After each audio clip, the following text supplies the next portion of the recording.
Hi, everybody. My name's J.O. I am the author of Maximize Your Medicare, available anywhere you can get a book. It's annual election period season right now. It started October 15th. It'll run through December 7th. Now, what you can do during this period is if you are a Part D member, if you are a Medicare Advantage member, you can make unrestricted changes between now and December 7th. The last one that you select will be the one that goes into effect beginning on January 1st. There are a lot of changes. There are more plans. A dizzying number of combinations exist. If you want individualized, private, objective guidance, feel free to click in the link below the video. That's enough of the commercial. I get asked to speak about Medicare and the interactions across a large number of financial planning topics in many different locations. State Bar of Michigan, financial planning groups, Institute of Wealth and Investments, and to everyday people. I got questions from all different types of perspectives. It's impossible to hit every single audience all at once. What I'm going to do here is I'm going to replay the interview from this past Wednesday with Gene Chatzky, the Alliance for Lifetime Income, on a show called The Money Map, which was broadcast on LinkedIn and Facebook simultaneously. So what I'm going to do here is I'm going to break in and add extra comments that I intentionally left out in the interest of time for that particular broadcast. This happens all the time because the fact is sometimes I've given a certain amount of time to make my points and then we need to move on. For example, yesterday I was on KDKA, which is the largest radio station in Pittsburgh. Excellent question were being posed by Rick Dayton, who's the radio show host. Nevertheless, we had 7 minutes. The number of things that I could possibly point out is limited in 7 minutes. Shout out to him, by the way. Excellent questions. All right, let's get to Gene Chatzky and then see what she had to ask me, and then I'm going to break in on a periodic basis. Let's get started. Hi, everybody. Welcome to Your Money Map, sponsored by the Alliance for Lifetime Income. I'm your host, Gene Chatzky. Very glad to have all of you along with me today. We have a very interesting topic to dig into today. We are going to be talking about Medicare and everything you need to know in order to get the most from Medicare. It is a complicated decision. Do you want Medicare Advantage or do you want original Medicare with a Medigap plan? Do you need to sign up for Medicare if you're still working when you close in on your 65th birthday? There are lots of rules. There are lots of strict lines that you have to follow, but we're really fortunate today to have J.O. back with us. We asked Jay, who is a certified financial planner, a chartered life underwriter, a chartered financial consultant, and a licensed insurance producer, to come back with us because he was on the program last year. It was an incredibly popular episode. You all had many Medicare questions, which he was willing to answer. He's back to do the very same thing today. And I don't want to forget to mention that he is the author of a top-rated, top-selling book on the topic entitled Maximize Your Medicare. It's all about understanding Medicare, protecting your health, and minimizing costs, which in these inflationary times, I know sounds like music to my ears, and I'm sure sounds like music to many of yours. Let's bring him in and say hi, J.O. Welcome. Thanks for having me again, Gene. My privilege. Thank you. Thank you so much for coming back. And one of the exciting things that we get to talk about today is that we actually have some good news for people when it comes to Medicare and when it comes specifically to Medicare premiums. So why don't we start there? Let's do the good news first. But before you dive in, let me also remind everybody that we love this show to be a conversation. So whether you're watching on Facebook, whether you're watching on LinkedIn, if you've got a question for Jay, if you've got a question for me that I can then defer to Jay, please just put it in the comments, and I will be monitoring that throughout the show, and I'll be pulling your questions in as they appear. So, so Jay, good news first. Costs are going down. Yes. That is right. The base case for Part B premium is actually going to be lower going into next year.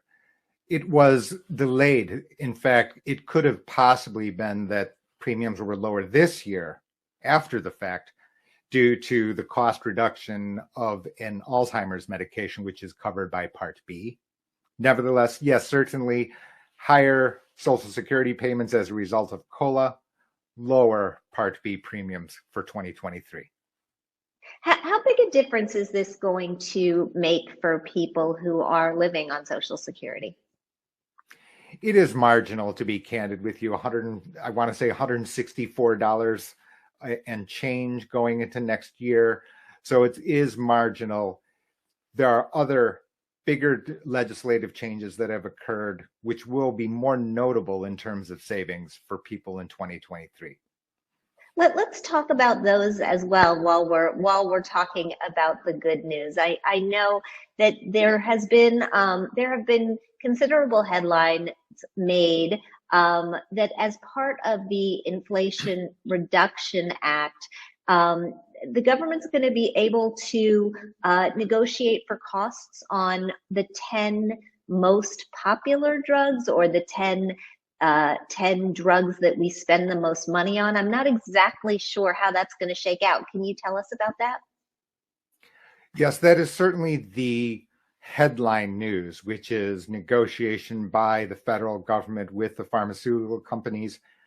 And the list is going to start at 10 and is going to gradually increase to 20 over a 3-year span. The implementation of that is going to be not until 2026. And in addition to that, there is going to be pushback, which has already started from pharmaceutical companies. Nevertheless, the good news will begin right away in 2023 for persons who are already Medicare enrollees. For example, and what form is that going to take? Sure. So, Jean, what's going to happen is that I think that I have called the Inflation Reduction Act big win for Part D, which is that vaccinations, for example, are going to be free. And while we're used to that from COVID, what seniors people on Medicare are not used to is the idea that other vaccinations, for example, shingles, which is a $500 a year, 2-shot a year type of vaccination, that is going to be no cost for persons enrolled in Part D or persons that have prescription drug benefits inside a Medicare Advantage plan. It does not come with the federal card, it comes with the Part D. It goes on from there. And for me, the highlight is in 2025, there's going to be a hard cap on out-of-pocket expenses for prescriptions struck at $2,000 adjusted for inflation, which is just an enormous matter because currently you can certainly hit 7,400 plus and then pay 5% from that spot. So to be lowered to a fixed number, a known number, is just a tremendous development. And what will qualify and who will qualify for that? So, you know, if you have cancer and you need an expensive chemotherapy regimen, are we talking about those kind of drugs as well? No, we are not. Most of the time when you are taking chemotherapy and it's in medication form, you go to a medical setting, a healthcare setting. That is covered by Part B for boy. Okay. I'm talking about Part D, where you go to the drugstore and you pay. Anyone with a Part D plan or anyone with prescription drug benefits inside their Medicare Advantage plan will have the benefit of this $2,000 a year cap. I can see how that adds up quickly. We've got a question coming in from Janet, as well as some hellos from around the world, which I always love to see, by the way. Hi in Portugal, as well as in Chile. But Janet wants to know the $2,000. Is that for people who fall into the donut hole? And can you explain the donut hole if this is a workaround? Sure. So the donut hole today is a complicated term. It has to do with the way that you are, the cost sharing, what you're responsible for prescription drugs, depending on how much you have paid when you go to the drugstore and you go to the cash register. There's a tier called the coverage gap where you get a 75% discount and you are responsible for 25%. The reality is, in 2025, that entire structure is going to be overhauled, basically taken over by the idea that there's going to be a hard cap at $2,000, again, adjusted for inflation. So by that time, it could be higher. The answer to that could be yes. But it's not based on your income. If you're on Medicare, this is something that will apply to you. That is correct. That said, the IRMA, which is adjusted for your income, and that is added to the Part B premium. There's a separate one for Part D or prescription drug premium, which is income dependent. Just define IRMA for those of our listeners who've never heard it. It's income related Medicare adjustment. So basically what happens is, since the IRS, Social Security Administration, Medicare all working together, they're taking your modified adjusted gross income from 2 years ago and could be assessing an IRMA for both Part B and Part D on top of whatever the base case premium would be. So Janet is responding, and she's an MBA who's watching. She says that's wonderful. So many patients have an issue with this that they don't anticipate when enrolling in Medicare Advantage plans. I know, Janet, you are absolutely right. This is very, very good news. Your point about IRMA and your point about income when enrolling in Medicare is an important one.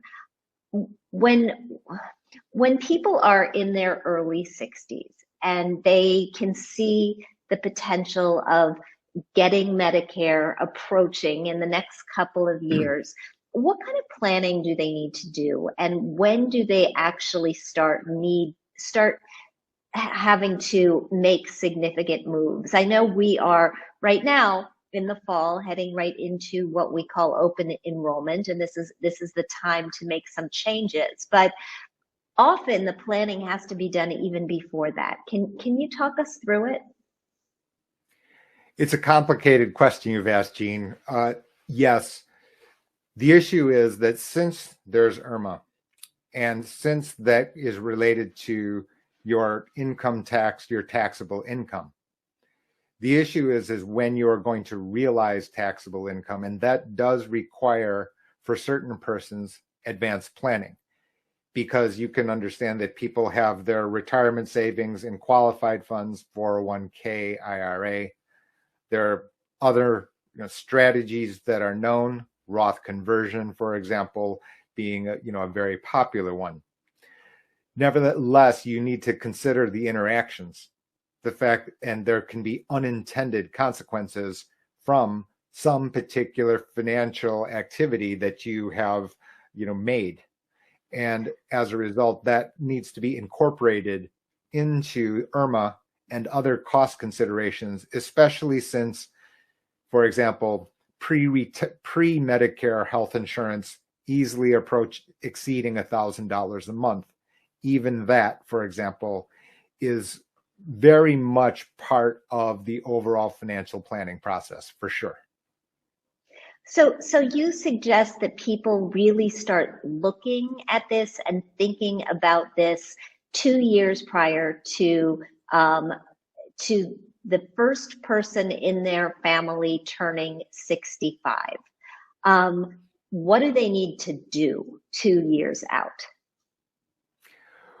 Right, Gene, and you can understand that what I was saying with respect to Irma, that since the IRS is looking backwards at your income, your taxable income, you really do need to think about it even in advance of that period. So that's why I created this idea of 2 years, and that's kind of the latest time, in my mind, meaning that you'll want to take very good stock about where you stand, what your sources of income will be, how much you're going to be taxed on it, and then adjust those plans, perhaps modify your strategies.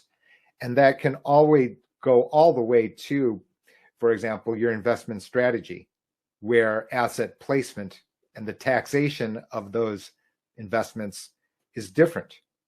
And as a result, the ripple effect can be to change your premiums, whether that be in Medicare, whether that be under the Affordable Care Act. And the impact here is not in the tens of dollars. This is a thousands of dollars a year difference. I know a lot of people are looking at Roth conversions this year. The markets are down. You have the ability to convert more shares for fewer tax dollars, right? But this is one of those things that you have to be careful of from a Medicare perspective. It gets complicated. Can you give us an example, excuse me, an example of how this can essentially mess you up? Sure. So, for example, as you rightly pointed out, Roth conversions make intuitive sense, meaning, the logic, the rationale makes sense. You're paying tax today in order to not pay tax on distributions or capital gains in the future. That makes entire sense. That said, at the time you convert, you are recording taxable income. And for that year, for example, now the IRS sees this. They're going to you're going to be taxed on it. You can be assessed in IRMA. And so you can see the error that could be made, because on Medicare space, though there are distinct cutoffs, distinct tiers of income which trigger different Medicare IRMA levels. It's even more dramatic prior to turning 65, because under the Affordable Care Act, the Inflation Reduction Act, which has extended the Affordable Care Act tax subsidies, tremendous differences. For example, in Florida, for example, a married couple prior to Medicare eligibility has saved, using ourselves, over $20,000 a year in health insurance premium, because of the fact they did not make that kind of error. Otherwise, they would have had to not get the tax subsidy, in which case they would have to pay the full sticker price of health insurance premium, Florida amongst the most expensive locations in the country. So I didn't anticipate that Gene would lead us down this path. The reality is we didn't have a script. We don't have a script. I don't like to deal with scripts, to be candid with you. But nevertheless, this is in fact the case. I've been making this point in a number of different locations here on this channel, on Jay's Corner, thestreet.com, wherever I've been able to speak. I've been making to this point for persons who are thinking about retirement prior to being Medicare eligible. That simply is the fact that the Affordable Care Act has this tax credit, APTC. People don't understand it well. It is not Medicaid. Instead, it is linked to your current income. The fact of your higher taxable income can be used against you in the sense that you don't get the APTC, which means that your health insurance premiums can remain at the sticker price. The full price for a 60-year-old, for example, in the middle of the country is $1,000 a month, right? Which could be lower, dramatically so, if you correctly understood the APTC and utilized it. That said, the trade-off can be that you would end up having to pay for IRMA later as you withdraw from your qualified funds locations, your 401k, your IRA. If this sounds complicated, it is. If you think you can do it at home by yourself, yeah, maybe in theory you can. However, it's a lot better. I'm biased, right? Certified financial planner, person who understands these nuances all the way down to asset location and the taxation of particular types of investment strategies, right? Which means that, am I going to be biased and say, hey, it's too easy to overlook a detail here? And now you can understand why I didn't want to keep going down this path, because the reality is I could have come up with two different scenarios, and now all of a sudden it's an hour and a half later. Nevertheless, I did want to break in here because this is overlooked and worth thousands of dollars, either in over too high health insurance premium, or possibly the fact that you're missing out on opportunities to retire early when you wanted to. For example, in the situation that one spouse is Medicare eligible and the other one is not. Let's continue. You make a really important point. Actually, you made two in your last sentence, and I want to unpack them just a little bit. The first is that costs for these things, costs for premiums, they're not the same around the country. Absolutely correct. The costs vary wildly, candidly, based on your location, population, index, cost of living index, certainly very, very different. That said, for example, it is rare for someone 60 and above, between 60 and 65, the time they become eligible for Medicare, they can expect the full retail price, if you will, of silver, gold plans to be in the very high hundreds to over $1,000 per person per month. The second point that you made is that you saved people money because they work with you. And you work as a consultant, helping people make decisions about Medicare, about Social Security. I've worked with the Alliance for Lifetime Income since its inception now. I've also done work for years with AARP. And so I know, these are decisions that sometimes people make off the cuff. I've seen studies that, there are polls that point to the fact that people spend more time planning a vacation than they do choosing a health plan, and that people don't think before they sign and start taking their Social Security. Talk about the need to not do this rashly. Why is it important to get help with these decisions overall? I think it's a difficult challenge, Jean. In fact, I started an entirely new newsletter, which is different than Maximize Your Medicare, called Jay's Corner, because of the fact that these different topics that may look and feel like entirely different ones are in fact interrelated. And unfortunately, or fortunately, for whatever set of reasons, historical reasons, we're being told, informed, educated about each topic separately by whoever that expert would be, whatever press clipping you might read.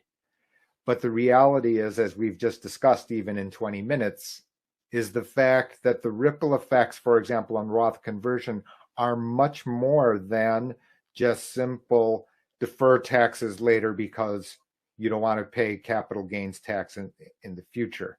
But then you need to now layer in the fact that you may be inadvertently costing yourself something, giving away the entire anticipated benefit that you originally started that strategy, that path. And that is kind of the reason. That's our world now. I don't think we're going backwards. No, no. And in fact, I saw a statistic just last week that the amount of money that's at stake here is far greater than people might suspect. That a 65-year-old couple, healthy today, could end up spending an additional $280,000 on non-reimbursed healthcare expenses starting at age 65. And that is equal to the amount that they're going to pull in from Social Security. So if you make mistakes with these decisions out of the gate, you're costing yourself quite easily tens, if not upward of $20,000, $30,000, $40,000. And most of us, especially with inflation as it is today, cannot afford to be making decisions that way. So let's go back to a couple of the decisions that people need to be dealing with in real time. Right before you turn 65, you hit the point of having to start making decisions, start taking action. Walk us through what you have to do with Medicare and what happens if you don't take the appropriate action. So you are able to apply for Medicare 3 months prior to the month that you turn 65. There are nuances to that. Crazy people write books with 100 footnotes in it. But generally, the base case is 3 months prior to the month that you turn 65, you can apply with the Social Security Administration. They are the sole determinant of your eligibility, and they will set your coverage date. You rightly point out, Jean, that people hesitate here because, for example, they may be working, they may be covered by their spouse who is employed and covered by health insurance. I encourage people to be careful here. While the base case has been, I'm covered by my very large employer with great insurance and etc. I think that people, while the conclusion can be that, I think it's still very important for people to actually go through the steps to compare, just to verify that path is the best path for that household. I can't stress that enough because, as you know, if you're the spouse of an employee, the employer may not be paying the lion's share of the premium, in which case cost of health insurance could actually be under Medicare as opposed to your employer-sponsored plan compared to your retiree-sponsored plan. Are there tools that you recommend people use in order to run those comparisons and make those decisions? Actually, no. This is a question. This is the first time I've ever been asked this question, Jean. Congratulations. I thought I've learned every question, but there's not really a shortcut here because, for example, let's say the spouse had a particular health situation requiring very, very high healthcare service usage. Then that could change the balance compared to the spouse who is Miss Perfect or Mr. Perfect, for example, never uses healthcare services, doesn't require them. The choices are so different. And then finally, the employer portion, right? Employers may be trying to do the right thing, whether it be small or large employer, by contributing to an employee's spouse's health insurance premium. That said, there's not a rule for what percentage. So as a result, the math of money will vary so wildly. And then, of course, then there's the coverage matter, meaning that different insurance have different coverage. generally speaking, Medicare, very high quality coverage, but with different language that people need to learn as they transition from pre-Medicare to Medicare. On this question here, I'm thinking to myself as I'm, watching, I'm sure I've said something wrong. I'm sure I've said something wrong. I'm sure I've said something wrong. I got to get the marbles out of my mouth. I look terrible. Answer, I'm like, wait a minute. I actually said what I wanted to say. Oh my God.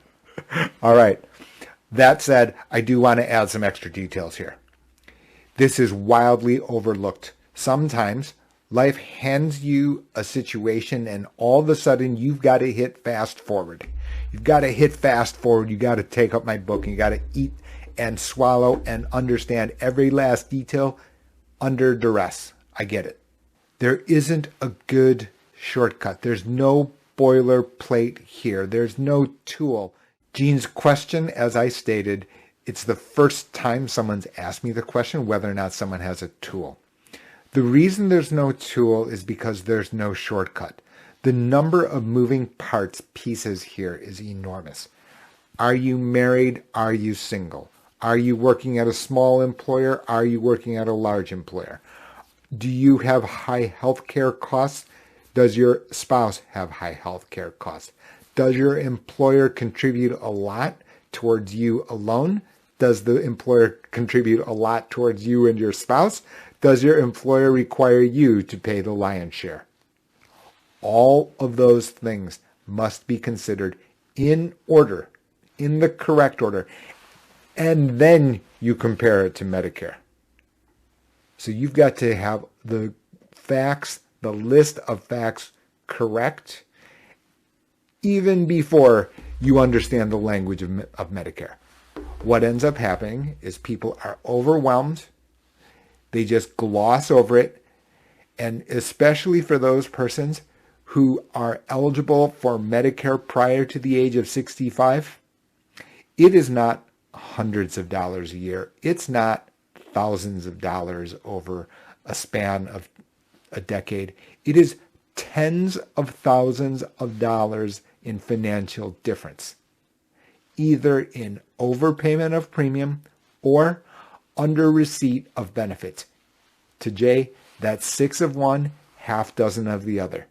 Is why I had to go under and answer Gene's question that carefully. And to say, look, you don't just get to gloss over and just make a snap conclusion. I wouldn't do that because, like I said, the difference is thousands. And it's not always negative here, because the reality is if you can understand Medicare and the choices, that the receipt of your benefits is of huge financial value if you know what you're doing. Let's return. I would love to talk a little bit more about that language, but before we get there, when you decide, okay, it's Medicare time, you come up against another crossroads and you have to decide, do I want original Medicare with a Medigap Advantage plan? Or no, I got the lingo wrong. Do I want original Medicare with a Medigap plan, or do I want a Medicare Advantage plan? What's the difference? This could be a series of conversations between us, Gene. Let me try to summarize, though. Medigap is a standardized grandfathered policy. It is letters A through N. Gene's insurance company, Plan G, is the same as Jay's insurance company, Plan G, down to the letter. Now, once you meet the Part B deductible, in most cases, there are literally no out-of-pocket costs. You can go to the doctor every day. You can have durable medical equipment all of the time. As long as federal Medicare approves that healthcare service, Medigap will cover the balance. Full stop.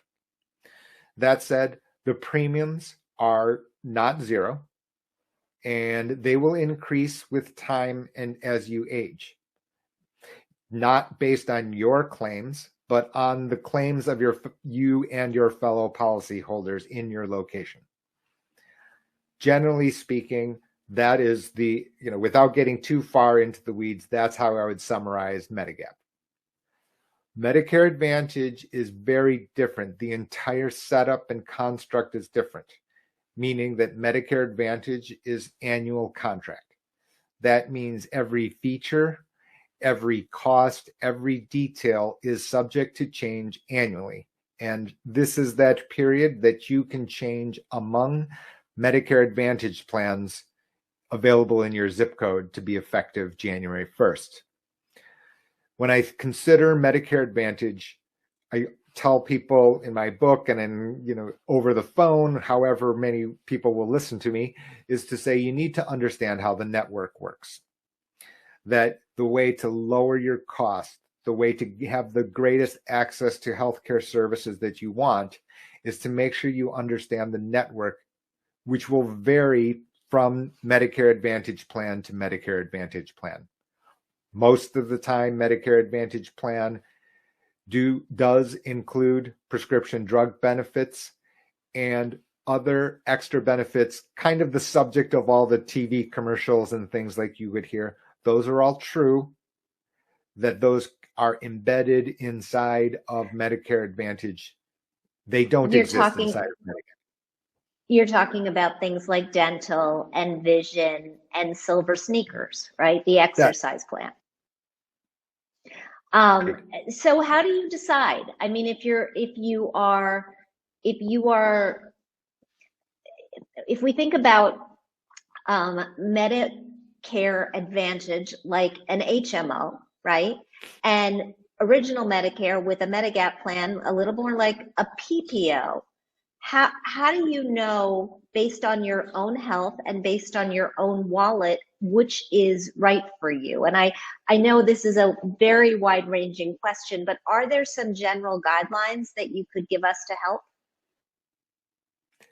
I tell persons that if those persons are knowingly with a serious medical condition, serious health situation, that they have a health history that they have to be exceptionally careful with, then I generally say that if their budget allows, Medigap is the proper starting point.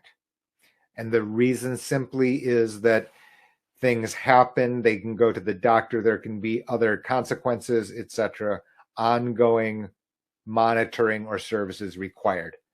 That while the monthly premium will be higher than Medicare Advantage, that because of the security of the language of the contract, because of the fact that nobody can cancel except yourself, that this is the more stable contract. That said, I'm a financial person first, bond trader first. I didn't say price irrespective of price. So now you can see how challenging it is. Now, their Gene Miss Perfect, but for example, many Americans living on Social Security check to check. Well, now that $1,500 a year, and that's just an overall number, that represents a large amount of money for a person over the year. And so now if you're Miss Perfect, you're Mr. Perfect, and in that financial situation, it's not my role. I don't consider it my role to attach my value judgment to your money. It's more that, do you understand exactly, the basis on what you're choosing, and if life changes, how you will adjust to it. Medicare Advantage is certainly going to change. That $1,500 though that you threw out, and I understand it's a number that could change over time, but that's basically a difference at the start of the relationship between what you might pay for Medigap and Medicare Advantage. I think that will change from state to state and location to location, but I think that is a very decent starting point, male to female plus Part D, which you need to have under Medigap. So everyone has to have Part A and Part B that we spoke about right at the beginning of your show. Yeah. On top of that, $125, let's call it, and then Part D, $10 to $25. You add that, you multiply by 12, you get to $1,500, pretty much. Medicare Advantage, in most locations in the country, we can find the highest quality plans that have no additional premium. You still need to be enrolled in Part A and Part B. Speaking of enrolling, Janet mentions the penalty that you pay if you don't enroll, if you wait to enroll in Medicare. I believe there's a couple of them actually for Part B and Part D. Can you explain who is subject to these penalties, how long they last, and how to avoid paying them entirely? Well, certainly you avoid the entirety by preparing early, right? So in other words, if you considered it, if they followed your guideline of 2 years prior, then they will know that they've got to enroll. You are right. There's both a Part B and Part D late enrollment penalty. These penalties never expire. They never expire. So they get assessed differently. You need to have proof of health insurance coverage. Separately, you need to have proof of prescription drug coverage that meets Medicare's minimum standard, called credible coverage. In the absence of that, there are two different calculations regarding how much you would have to pay, which is either 10% per year that you delayed Part B, or 1% per month that you would have to pay on top of premiums for Part D or prescription. 10% per year for Part B, 1% per month for Part D. That is right. All right. I understand. I mean, look, we want to avoid penalties at all costs. The other thing that I think we want to avoid is making a decision that we can't take back. It's my understanding, and correct me again if I'm wrong, but that if you, that although you are allowed to swap around Medicare Advantage plans, if you think that later in your life you might want a Medigap plan, you should really be taking it out of the gate, because once you're past that initial enrollment, they don't have to take you, correct? And they don't have to take you at the same rate. Can you talk through that a little bit? Sure. So I mentioned the cost differential of $1,500 just a few moments ago. I tell persons, just as principle, as an idea, the right to change, you correctly stated it, which is you have unrestricted right to change from Medigap to Medicare Advantage. Unrestricted. During this period of a year, you've been on Medigap, you say, I want the other benefits from Medicare Advantage. They're very important to me. I don't have a problem with the network. I understand Medicare Advantage. I can switch. That is unrestricted. However, from Medicare Advantage to Medigap, that is restricted, meaning that 6 months from the date that you turn on Part B, which is the second line on the federal Medicare card, you have the automatic acceptance. It is Medigap open enrollment. Once that window closes, I tell persons in public, in presentations, the carrier commands control.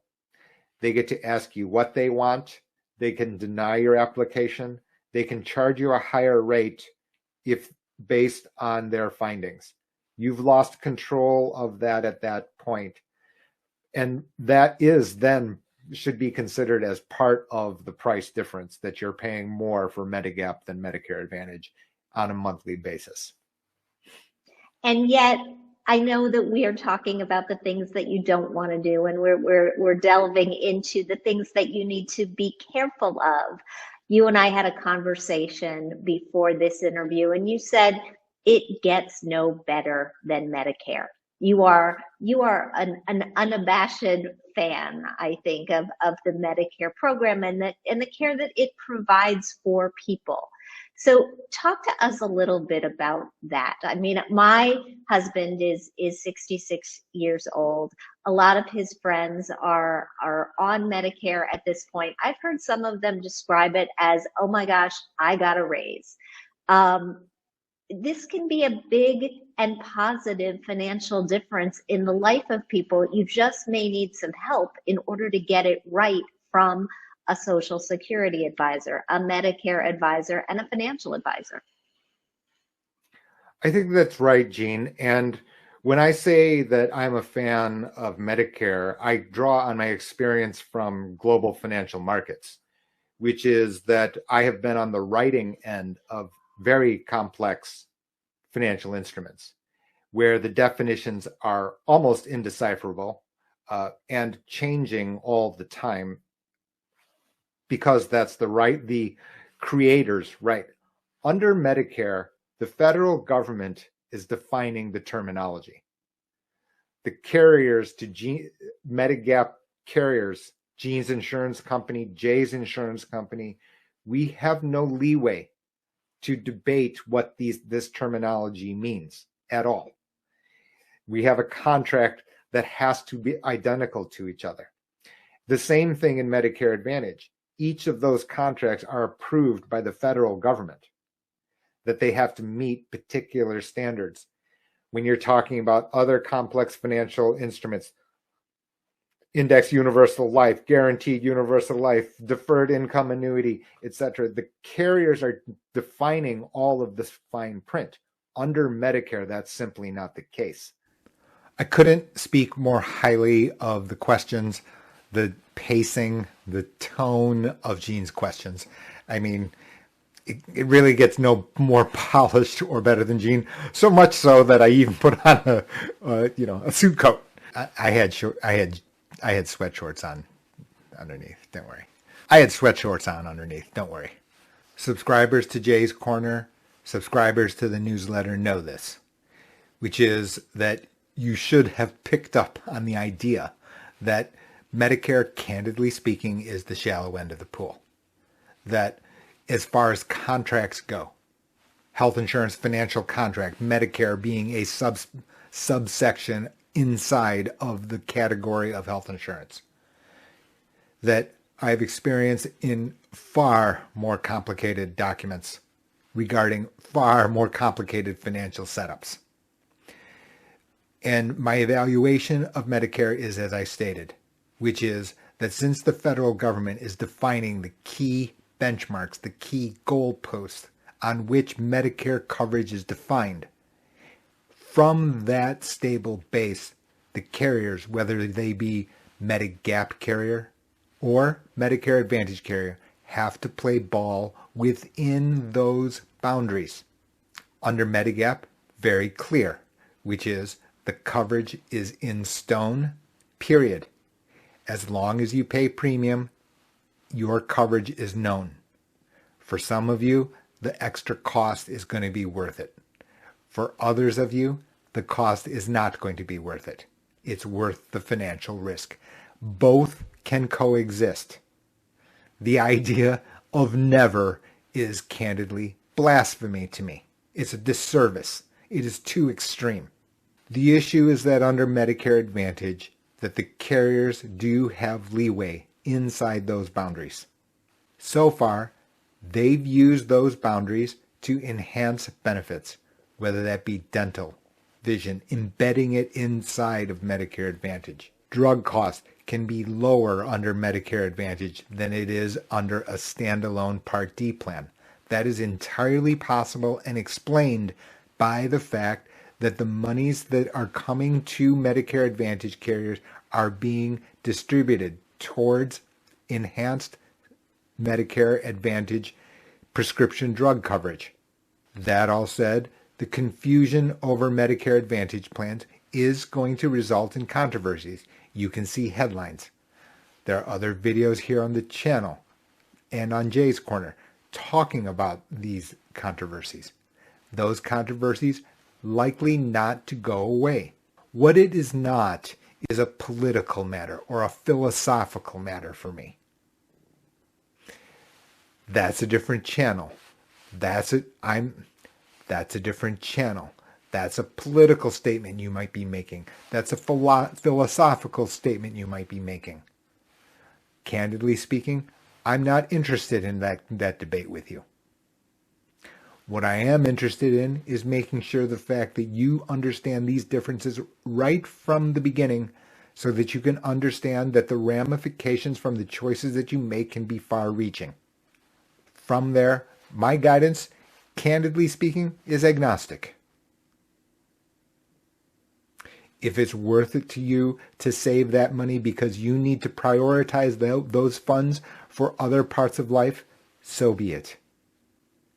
If you value the stability of Medigap above all else, so be it. Both are completely acceptable. Some people have written to me to say, Jay, it seems like you mean A. It seems like you're saying B. No, neither of those is going to be the case. I'm just trying to make it clear for you. And then most importantly, when you're in retirement, as the probability of requiring healthcare services increases, of course, that's naturally the case. Everyone is getting older, ourselves included, that this becomes the most variable unknown cost. And so to be able to have control, unrestricted access with no discrimination based on location, net worth, etc. There's absolutely no barrier to entry to the highest quality contract at a time that is most critical. That's why I'm a fan of Medicare, and crazy people, like I said, even writing books about it. Absolutely, and you have a very good one. Jay, thank you so much for all of the time, for all of the great information. If our listeners want to reach out to you, whether they want to talk to you about their Medicare needs or whether they want to sign up for your newsletter, Jay's Corner, which I highly recommend, tell me where they can find you. Best place is actually Jay's Corner. There's a free and paid newsletter. It's JAEOH, my first and last name, .substack.com. Multiple times a week, little tidbits about other aspects, not only about Medicare, other parts of your financial life. And then there are links to reach out to me directly on a private basis. That's not a problem. First call's always free to handle inquiries from everywhere. And if you're looking for additional information from us about choosing a financial advisor or about your needs for guaranteed income, you can find our website at protectedincome.org with more information on this conversation at protectedincome.org/O. Jay, thank you so much, and I hope to talk to you again soon. That would be great, Jean. Thanks for having me again. Thanks for watching, everybody. See you next time. Bye. If you've liked today's video, hopefully my insights in addition to the questions as answered, provided some extra info on top. Be sure to like, subscribe, follow this channel, subscribe to Jay's Corner. Make sure that someone else you know has this information. Do what you need to do to stay up to date. The world's going to change. We can't get away from that. What we can do is change along with it. Thanks.